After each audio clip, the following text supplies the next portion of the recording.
जब हम पूज्य संतों की परंपरा की बात करते हैं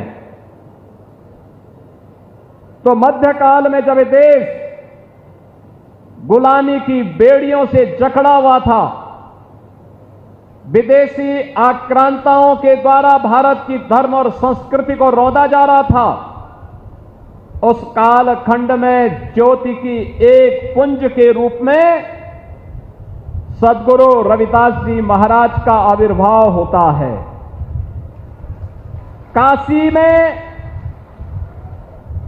जो भारत की सनातन धर्म की प्राचीन नगरी है, उस काशी में शीर गोवर्धन में सद्गुरु रविदास जी महाराज का आविर्भाव होना और उन्होंने अपने कर्म साधना के माध्यम से जो एक प्रेरणा वहां से दी, वह आज भी पूरे देश के लिए, हर श्रद्धालु जन के लिए एक मार्गदर्शक के रूप में काम करती है। जब हम सद्गुरु रविदास जी महाराज के बारे में चर्चा करते हैं, बहनों और भाइयों, सद्गुरु रविदास जी महाराज ने सामाजिक आडंबर और कुरीतियों के प्रति समाज को जागरूक भी किया, कर्म पर विश्वास करने की प्रेरणा दी, एक आध्यात्मिक चेतना का जागरण किया और उन्होंने कहा था, मन चंगा तो कठौती में गंगा। बहनों और भाइयों, ये सद्गुरु रविदास जी महाराज का कथन ये जीवन में आंतरिक पवित्रता और निर्मलता का प्रतीक होता है, एक नई प्रेरणा है और इसीलिए उन्होंने सामाजिक बुराइयों से दूर रहने के लिए समाज को एक नई प्रेरणा दी।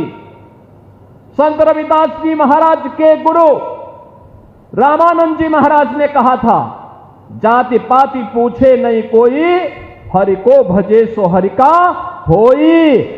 और यही परंपरा आगे बढ़ती है। तो संत रविदास जी ने उस समय इस बात को कहा था कि ऐसा चाहूं राज में जहां मिले सबन को अन्न, छोट बड़ो सम बसे, रविदास रहे प्रसन्न। बहनों और भाइयों, कितनी दिव्य वाणी है, कितनी दिव्य वाणी है सद्गुरु रविदास जी महाराज की।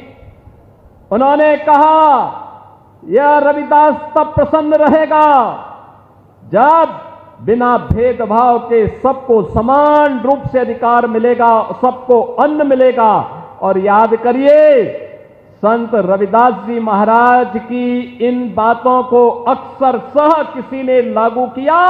भारत के प्रधानमंत्री मोदी जी ने प्रधानमंत्री गरीब कल्याण अन्न योजना के माध्यम से भारत के 81 करोड़ लोगों को 81 करोड़ लोगों को कोरोना जैसी महामारी से लेकर के अब तक लगातार अन्न का वितरण कराया जा रहा है। यह होती है संतों की प्रेरणा।